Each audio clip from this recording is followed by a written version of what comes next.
Life is a journey, a winding road filled with challenges, uncertainty, and moments that test our strength. But along that road, there is also hope. There is healing. There is a way forward. Welcome to The Way Home, a space where mind, body, and spirit come together in the pursuit of peace and purpose. The Way Home is more than a podcast. It's a path toward comfort, clarity, and connection. So wherever you are on your journey, take a deep breath, open your heart, and walk with us. This is The Way Home, presented by Plymouth Rock TV and Setting the Space. Well, Sharm, welcome back. Thanks, it's Chuck. Another great week of helping people, having some fun, and today is going to be about fun, right? Today's all about fun. All about fun, Yeah. and we're getting into some pharmaceuticals, medicine, right? Well, it's the medicine talk. that is within you, yes. Laughter is the best medicine. Is what Laughter is. It's the sweetest medicine. Now, where did that come from? I mean, Laughter is the best yeah, medicine? Well, that's a great question. That I don't know, but I know where laughter came from. It is innate within you. Yeah. We're going to talk today about how laughter can literally save your life in a variety of ways. Okay. All right? And Yep. you deserve it. It's your birthright. You deserve to feel happy. Life is more enjoyable. Right? Yeah. And that creative side of you flourishes when we're laughing. So I want to talk today, gerontology actually is the study of how, it's a scientific study of the physiologic, neurologic, and psychologic effects that laughing has on your body. Wow, I did not know that So was it's a even whole a thing. study. Wow, okay, pretty cool. So let's break it down. Yeah. Are you ready? Yep, let's All do right. it. So basically laughing is one of our superpowers. It's a tool that we forget to use, but babies are born knowing how. Within weeks of their first breath, they have their first little giggle, whether it's even something funny, it's just Nothing better than seeing a right? baby laugh. The right. reward we get. And then within months of their life, they're literally doing a social laugh. Yeah. Children laugh so easily. But as adults, we stop laughing as often, right? We start to take ourselves so seriously. Obviously, life gets a little more serious, and for some people, unfortunately, life gets serious even before adulthood. But laughing is always a choice. And it's something, as I talked about, we all have agency and control over our body, over how we feel, and how we respond versus react to our lives. Laughing is the superpower because it's as important as the breath we take. And we talked a few shows ago about breath being one of our super tools, right? Our most beneficial tools that we have. I would say laughing is second to that.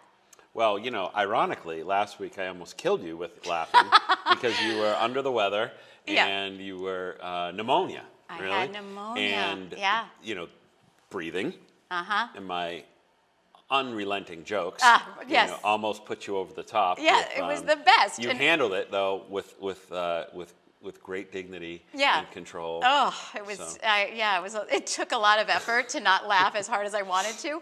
And, you know, I'd like to bring attention to that. A lot of the feedback about our show is even though we're tackling mental health and emotions and you know, self-mastery, which isn't exactly funny, you and I find levity and humor in every single episode. Yeah. Right? People enjoy that. I think too, and I've always had this theory of people can look at their worst memories and if you can find something to laugh about, and that's what comedians who are notoriously known for having difficult backgrounds and they cope with being around other comedians where you can kind of make fun of somebody's most, a parent will die, and a comedian, if you're friends, it's okay for you to make fun of that situation. Yeah, because it's a mental pivot, and it does bring levity to a very hard, difficult moment. For sure. Carrying sadness and pain it's a mental load. And a quick laugh or a quick smile, we've all been on the receiving end of somebody making us laugh when we didn't expect to, or someone throwing us a smile when we needed it, and it goes a long way. And I didn't want to just stop just saying that we make fun of each other when our parents die. You know, the point being is that there's a camaraderie or a club almost where it's accepted. Comedians would know this isn't serious, or there is a sport to it or something. Yeah. It's never a serious joke, right? Right. I mean, we don't. I say we. You know, comedians don't tend to take things too personally. Right. And that's the whole key. Yeah. Not taking it personal and not taking it too seriously. And I think those are the two keys and important mindsets, right? Yeah. Yeah. And I would always say, what was the worst thing that ever happened to you that you can laugh about now. I think I may have told you mine. You know, maybe that'll be No, another episode. tell me. My therapy session with the vertically challenged therapist, and you know, wearing a tuxedo. I could go on. Very unusual. Yeah. But in the minute, it was horrifying. Yeah. Because I felt like I wasn't being taken seriously, or thought that there was something else at work here. And then reiterating the story to my mother and my sister, they could not handle how funny it was, which made me laugh of their laughter. And then it just completely turned that whole incident into something that is almost like a go-to joke for a funny thing at a party. Now it's one of your favorite stories. As opposed to something that would keep me up at night crying. Like that is one situation. And that is what my point is. And so we all have, you know, difficult situations, obstacles or whatever. And so we know what that feels like. But we also share follies, absurdities. Like, it happens to all of us. I'm a nurse, obviously, and I had a patient, and he was on hospice. And I had been spending weeks with him. He'd been in hospice, and he had been on our floor for a long time. And I'd grown a relationship with this guy, and I was being very careful because he didn't have a lot of family, and I wanted him to feel cared for and supported. And I had to scoot out of the room. I was running a little bit late, and I said, "Okay, Bill, rest in peace." Rest in peace? Right. I mean, it's a folly. It's it's an absurdity. Did you immediately notice what you said? I think I did. I mean, how could you not? Rest in peace. And I think I said, have a nice nap, which probably made it worse. A dirt nap. I mean, but I mean, this is life. And when you take it so seriously, I mean, think about it. We are attracted to people. What happened to him? He did pass away, but not in that moment. Oh, okay. It wasn't like an order. No. But he laughed at it? Or did he even notice it? You know, I think I was stumbling on it so much, and I think I was holding back my reaction. When I got to the nurse's station, I had to laugh. I could have just taken it all seriously. But absurdities happen to all of us, and they provide bonding. So by me sharing that story with my friends at the nursing station, then we could understand, like, that could happen to any of us. And how does that not happen more often? Rest in peace sounds like a nice thing to say. Yeah. It's not. Right. I don't recommend it. But the point is humor is there for all of us. It's a choice. You can choose to see things in a way that's intense and serious, but it makes it harder to get through it. In fact, there's this psychologist who says humans without a sense of humor, it's like having a wagon without springs, where every pebble and bump is felt on the road. And I love that analogy. Yeah. Right? Deep. Because it makes us bounce. It makes us move with ease, doesn't it? Yeah. It makes the difficult things much easier. And you put other people at ease too. Like if you felt instantly, oh my gosh, what did I just say to this guy? Yeah. And then he laughed out loud, you would instantly be relieved. You like wouldn't he didn't have take had it. to, He didn't take it personally. You realize, boy, maybe sometimes just people need to just be less scared about where they're at.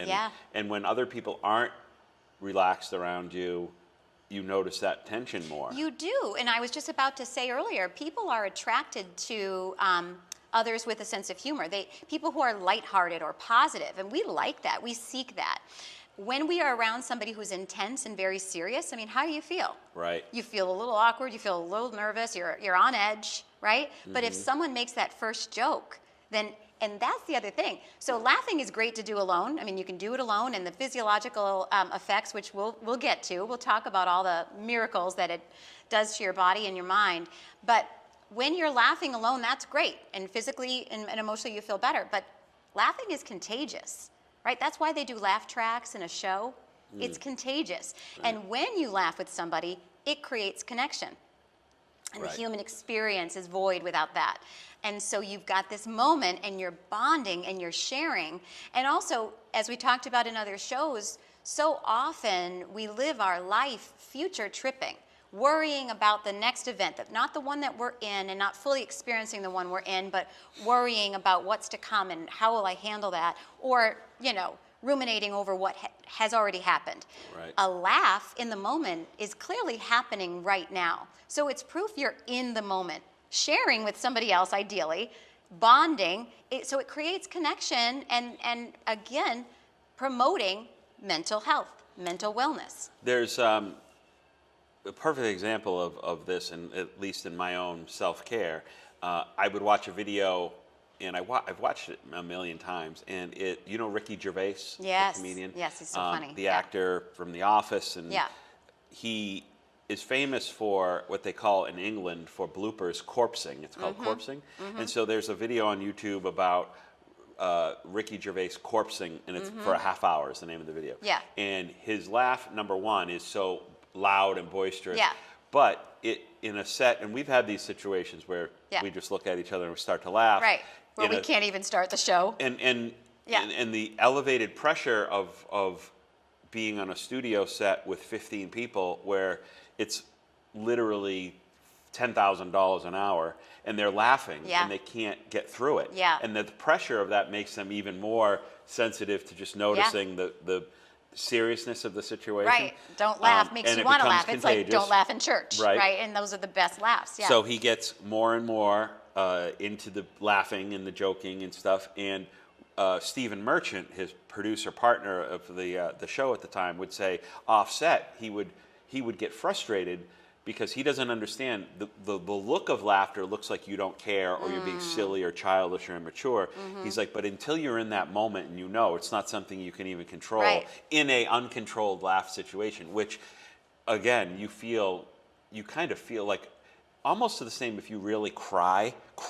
Yeah. You feel good afterwards, like Yeah, it's it's just a little bit of a release. like an Well, it energy, is. a release. Okay, yeah. so let's talk about it. So what happens when you laugh within your body? So Is it a much. similar reaction? Yes. Yeah. Yes, it's everything. So when you laugh, right? So the fight or flight mode that often we live in, a lot of people just are fighting their way through life. Laughing creates this sort of distance between those feelings, and it starts a cascade of events within you. So Yep. number one, it stops the release of cortisol and stress hormones. So right away, that fight or flight, we're already stopping ourselves in our tracks, right? So that's happening. It releases the immune cells and the infection fighting antibodies in our. So it's boosting our immune system just by laughing. Cardiovascularly, it's protecting us because it's increasing blood flow, right? It's reducing stress, and we know that we talked about that 80 to 90% of our disease is from stress. So now we're reducing our stress. We're creating connection. We've reduced cortisol in our body. We have increased, and it produces endorphins. So we start to release endorphins, our natural feel-good chemicals in our brain. So we have had a total neurological recharge, right? Emotional bathing of positivity, and it's a choice. The interesting thing too is, it's a mindset, and it's almost like a muscle. The more you do it, the better you get at it. The more you reach for it and understand that it's a power tool. Looking to have a sense of humor, looking not to take life so seriously, not to take yourself so seriously, and knowing that it's contagious, be the first one to smile. Someone else will smile back. Be the first one to make somebody laugh. They will smile back. And again, you create another thing to take with you. That connection is one more benefit. So a lot goes on in the body, and it's kind of miraculous, isn't it? And it has the power to diffuse anger and conflict, which is why, within, say, a workplace situation, they do the social hours, right? Or in a school situation, they do field trips. You need to get out of your work mind, get out of that serious mode, and have some fun. But as adults, we forget to do that. And either it's because life is we're like whack-a-mole, right? We're getting hit over the head and we are trying to survive and we are trying to fight through. But if we knew what we were capable of doing, that our bodies are wired to be happy, that happiness is our birthright, and you can force a laugh or force a smile, and it can lead to the next thing. In fact, there's a thing called simulated laughter, which has the same benefits physiologically as real laughing. And is it faking laughing, like just saying ha ha ha, like It going literally- into it, making yourself laugh? It literally is, yeah. India, I think I've seen that, there's a lot of groups that get together that do that publicly. So I've done it. Oh, have you? I've done it. It Yeah. appears from the outside to be a weird thing. Insane. It Yeah. looks absolutely bananas. It's called, well, I don't know. I assume in yoga it's the same thing, but it's called laughing yoga. Looks like a cult activity. It looks like a cult activity. It does. And it feels a little bit like one when you're in there. Yeah. But that playfulness that children have is definitely something that it evokes out of you, and not at first. A friend invited me and I was reluctant. I laughed plenty. I didn't think I needed it, but I'm always up for something fun and different. It's good for the plot, something to talk about. So I went, and the way it works is the teacher in the front of the room demonstrates a certain kind of laugh, and you are to follow it. You know, for example, he'll say, you know, let's laugh with a yell. So I don't even know how I can do this on air, but like, You can do it. you know, like kind of laughing with an occasional, like a ha ha ha ha, you know, Yeah. and continue laughing. And you're doing it and you feel like an insane person. And then the next person is try it. Can you laugh with a yell? Well, I don't know if I can, but I was just thinking to myself when putting together last week's show, or one of them, Yeah. where you had a little bit of a laugh and you snorted like that, Do it and all I the thought time. that was the funniest thing. My friends think it's a riot. It's Yeah. it's hysterical, but it's not bad or gross or Right. anything. It's just Unexpected. well, again, for the person who is the recipient Yeah. of the laughter, Yeah. which we feed on for comedians, Right. having somebody do something that they can't control It's is great. a good feeling, a Yeah. power. Not like I was taking power, but you know, it's a reaction. It's a full body reaction. Right, Yeah. yeah. Well, that's great. So we sort of harness our playfulness. We harness our fun, our sense of humor, and we forget to be easy. Yeah. We forget because life is so serious. And sometimes too, we're getting off track. We're going to go back to laughing yoga in a minute, but sometimes in situations, we think that we will be judged if we're playful. You know, they're not going to take me serious if I Yeah. make a joke. Mhm. But you lose the ability to create connection. You know, and in any moment, there's things that you can smile at or laugh at. And, right, it starts first with gratitude, and I'm jumping around, but good feelings are where we need to like come from. And life isn't always good. Life isn't always easy. So we always use gratitude. We don't want to focus on what's wrong. So we always start our day with gratitude. And we've talked about that on the show. So the next thing you reach for is fake a smile if you have to. If the smile doesn't find you because you're already grateful and feeling that in your heart, you can fake a smile. And just like faking a laugh, the smiles within your face tell your brain we're happy. And they've done studies on this. Fake smiling promotes the feeling of happiness, and those endorphins and the feel-good chemicals bathe your brain, and you start to elicit all the feelings that you simulated. There was a meditative trick. I saw this somewhere. I forget where it was, but it was, you know, closing your eyes and looking straight up through the top of your head and holding like the biggest Cheshire grin or whatever that yeah. you could create, Yeah. and then releasing and then doing it again. And Yeah. there was a reaction. I remember doing it, and maybe it was Instagram, I saw it, where people's reactions were like, I can't believe what I felt after that, Yes. which was almost a tingly out of body experience. Yes. And you read it and you go, oh, okay, will this really work or not? And I did it, and it was I felt I think the intent, Yeah. you know, as minimally as I was doing it. Right. But then I remember I was lying in bed, and my wife looks over at me and she's like, what the heck? Are you all right? Like, Yeah. are you going crazy? Yeah. You know, because I'm in the dark smiling Yeah. like possessed almost. Yeah. Because you're trying to be exaggerated. Yep. But well, it did because have the an muscles effect. are cueing your brain. Yeah. Interesting side note, Botox is so popular, and it freezes the muscles in your face, right? Yeah. So studies are actually being done to see if there is an effect, because if you cannot pull those muscles as much as somebody without Botox, is that impeding the levels of happiness in your body? Furthermore, because smiles are contagious and so is laughter, if you cannot fully smile, am I receiving that body cue? Because remember, last show we talked about 60 to 80% of what we're trying to communicate and convey is coming through body language. Are we limiting ourselves through that? So that's a whole nother topic. Oh, and that would be, you know, plastic surgery conversation would be good, because I think it does Yeah. it does tackle issues of whether like a medical procedure Yeah. can make you feel better as a person. Right. You know, if your daughter says, I need to have surgery because I don't like something of my body, Yeah. what does that mean? Like, Yeah, that's a whole. because it's a whole other thing. I agree. So we'll put a pin in that, and Right. we'll come back to that. But how many people do have the surgery and then their personalities They change? do, and they change, right? So smiling, you can if you've got all your musculature in place, just fake smiling will ignite the brain and send the happy endorphins, and hopefully then it's steps: gratitude, smile, and the next thing you got a positive mindset, and laughing becomes easier. And the more you do these steps, the more that this is who you are. Right? I like to think you and I both have a great sense of humor. We laugh a lot.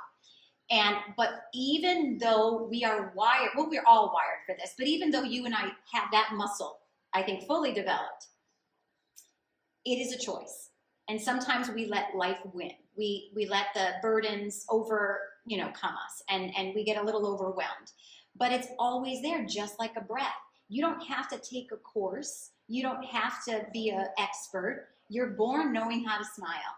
And we have a big-time comedian coming in on one of our shows next week or the week after, Alex Sulkin, one of the creators of Family Guy. Yeah. But as you were talking, even my crazy, absurd mind goes to, boy, I would love to do a stand-up show in front of a room filled with women with Botox and then have them snap their faces. Right. You know, you force them to laugh so much that their faces collapse. Yeah. And it would almost be, and why I thought of Alec in that sense, that was almost like a South Park episode or a Family Guy of the absurdity of a human behavior and the craziness of like what that can cause. But it's an interesting thought, right? I mean, we'll come back to that for sure because I think it's interesting, but it's all body language. And again, your smile is going to make me smile and my laugh will make you laugh.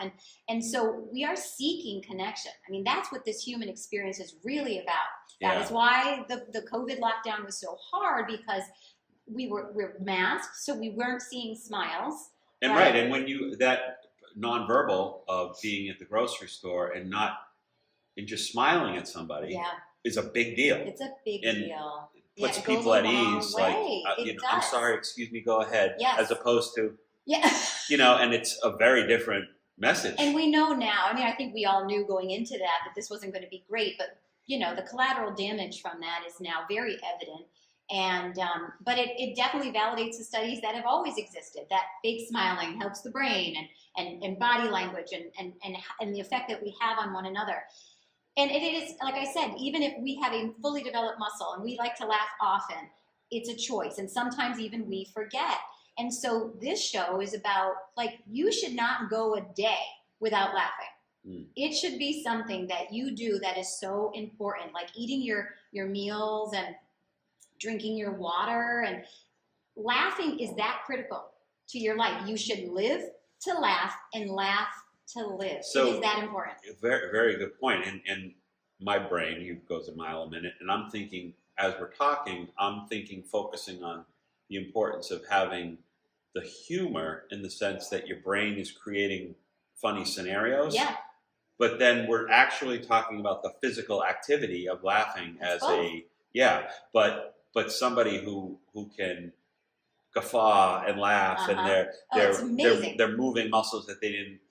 That's why when somebody's, let's say you have a broken rib and somebody makes you laugh, you're like, oh my god, because so many muscles in your body. It burns calories too. It doesn't mean that you can quit your gym membership, but you laugh for 10 minutes. I think it's like 40 calories. Wow. So I mean, and so it's like a call to action, right? Here's your homework. If you're watching and you're listening, when you're driving to work, don't listen to a podcast. Maybe one day a week, at least, if not more, put on comedy intentionally to laugh, because it's that important for your body. And even still finding humor in situations that might not be considered comedy per se. And because when you meet up with friends, it doesn't say, okay, everybody, let's do some comedy. You just are doing fun things that you're more relaxed.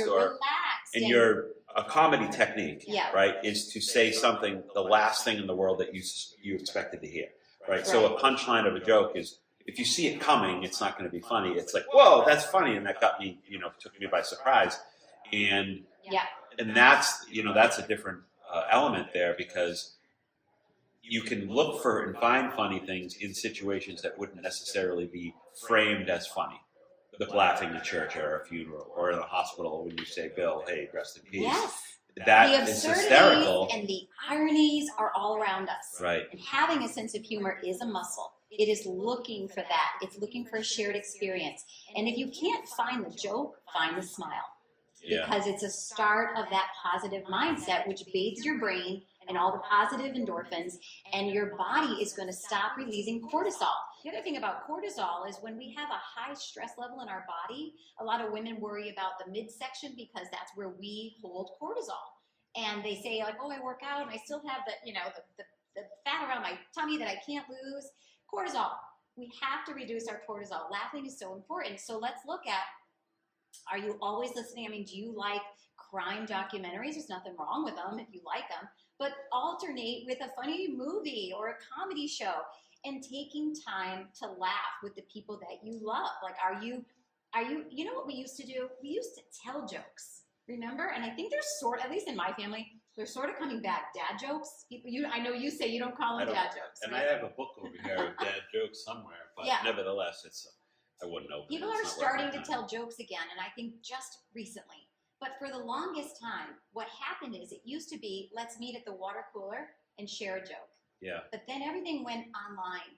And so you'd read a joke by yourself and have a little laugh, and that was it. Maybe you'd email it, but the shared laugh of cracking up together was lost. Have you ever seen the videos of the tortilla challenge? Yes, the hot chips? No. Oh.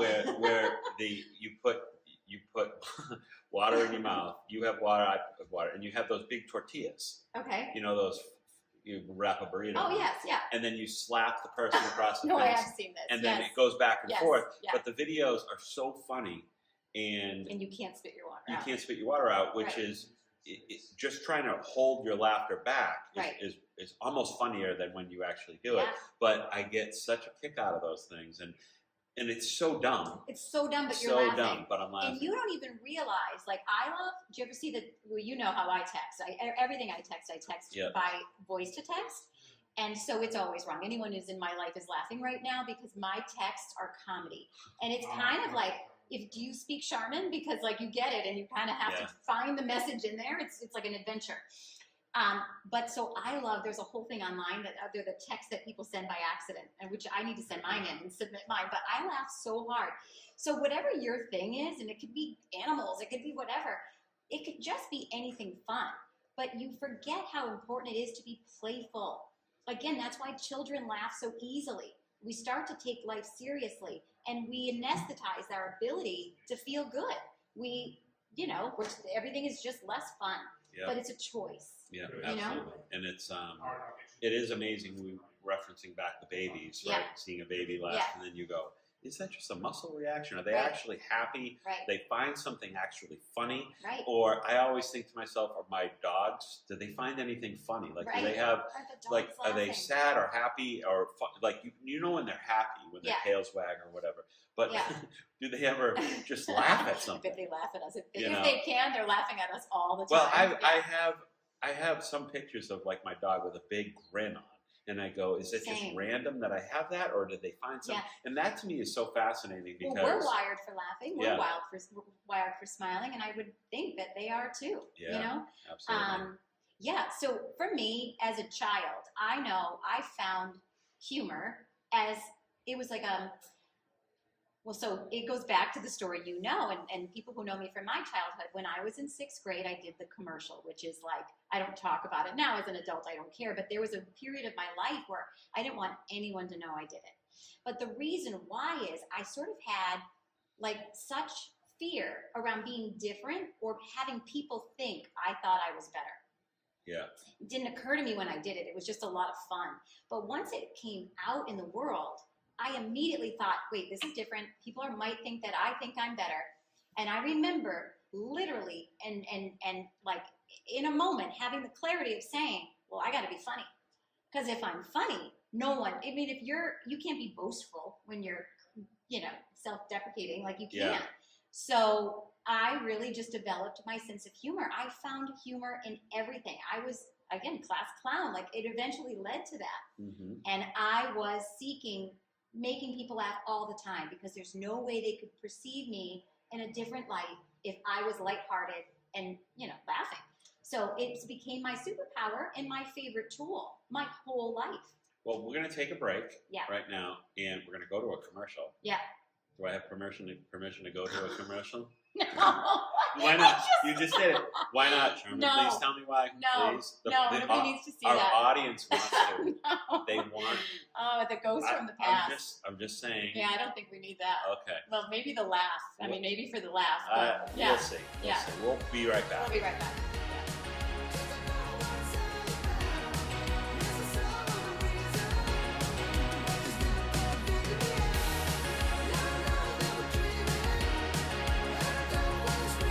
Dear Diary, today was the greatest day of my whole life. Mom and Dad surprised me and took me to Riverside Park. Riverside is one of the greatest roller coasters in the whole world. Rides for little kids and grown-ups too. Fun games, great food, and funny shows. Riverside is close by and real fun. Even Mom and Dad had a great time. I'll bet I can get them to bring me back to Riverside Park real soon.